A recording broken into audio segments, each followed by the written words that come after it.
Praise the Lord. கர்த்தருக்கு மகிமை உண்டாவதாக. மீண்டுமாய் இந்த காலவேளையிலே உங்களை சந்திக்க தேவன் கிருபை தந்தபடினால கர்த்தருக்கு மகிமை உண்டாவதாக. வசனத்தை வாசிக்கிறேன். ஏசாயா 49 அதிகாரம் 15வது வசனம்.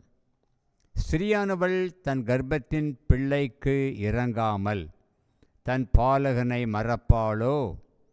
அவர்கள் மறந்தாலும் நான் உன்னை மறப்பதில்லை என்று கர்த்தர் வாக்கு பண்ணுகிறார். இதில் மிக முக்கியமானது கடைசியாக இருக்கிற பகுதி, நான் உன்னை மறப்பதில்லை. Praise the Lord.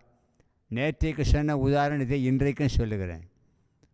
ஜனாதிபதி ட்ரம்ப் அவர்கள் 2 வேத புத்தகத்தை கையில் வைத்திருந்தார் இல்லையா என்று சொன்னேன் இல்லையா? ஒன்று தாயார் கொடுத்தது. அந்த தாயார் அந்த பைபிளை கொடுக்கும் பொழுது அவர்கள் என்ன சொன்னாங்களோ இவருக்கு தெரியாது.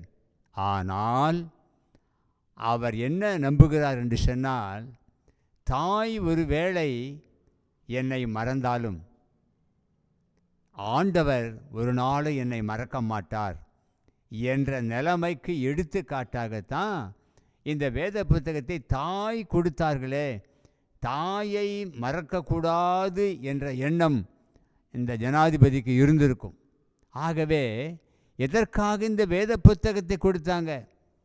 இந்த வசனத்தை படி பார்த்தா, தாய் ஒரு வேளை மறந்துடலாம் தன் பாலகனை, ஆனால் ஆண்டவர் ஒரு நாளும் உன்னை மறக்கவே மாட்டார். எத்தனை பேர் விசுவாசிக்கிறீங்க?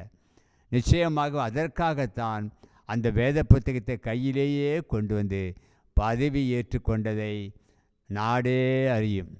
தேவ பிள்ளைகளே, நாமும் அப்படி இருக்கலாமா? ஆண்டவர் நம்மை மறக்கவே மாட்டார். How many of you believe? கர்த்தரை நம்புவோம், விசுவாசிப்போம். ஆண்டவர் நம்மை மறக்க மாட்டார். God bless you.